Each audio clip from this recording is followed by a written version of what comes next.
Exam hall channel पर आप सभी लोगों का स्वागत है। आज हम भारत के राष्ट्रपति से संबंधित प्रमुख अनुच्छेदों को देखेंगे जो परीक्षा के दृष्टिकोण से बहुत ही महत्वपूर्ण है। आर्टिकल 52 में लिखा हुआ है कि भारत का एक राष्ट्रपति होगा। इसका उल्लेख आर्टिकल 52 से आर्टिकल 62 के बीच में किया गया है। आर्टिकल 53 है संघ की कार्यपालिका शक्ति।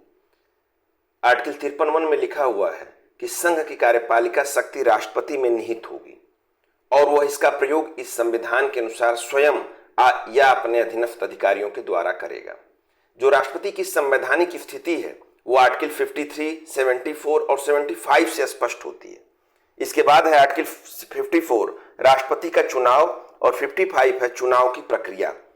54 में इस बात का निर्देश है कि राष्ट्रपति के निर्वाचन में मत देने का अधिकार किसे होगा और 55 में बताया गया है कि निर्वाचन की प्रक्रिया क्या होगी।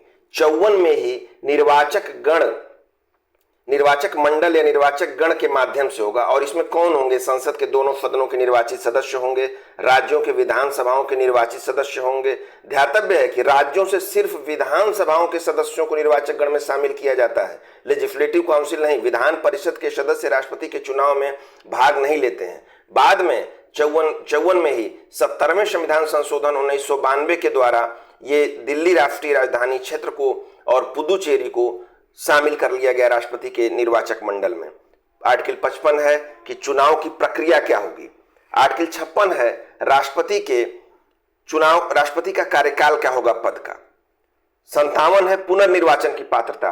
भारत में राष्ट्रपति के चुनाव को आप दोबारा भी लड़ सकते हैं। यदि कोई व्यक्ति राष्ट्रपति के रूप में पहले निर्वाचित हो चुका है तो वह उसे पुनः इस पद के लिए चुनाव लड़ने का अधिकार होगा। यह पुनर्निर्वाचन की पात्रता है।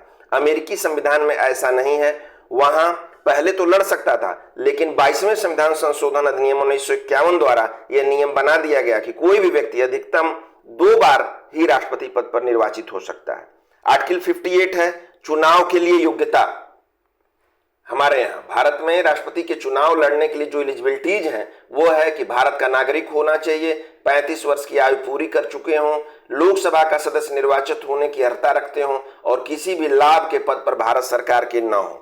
आर्टिकल 60 है शपथ और आर्टिकल 61 है महाभियोग की प्रक्रिया। राष्ट्रपति को हटाने के लिए महाभियोग की प्रक्रिया के द्वारा ही उसको पद से हटाया जा सकता है।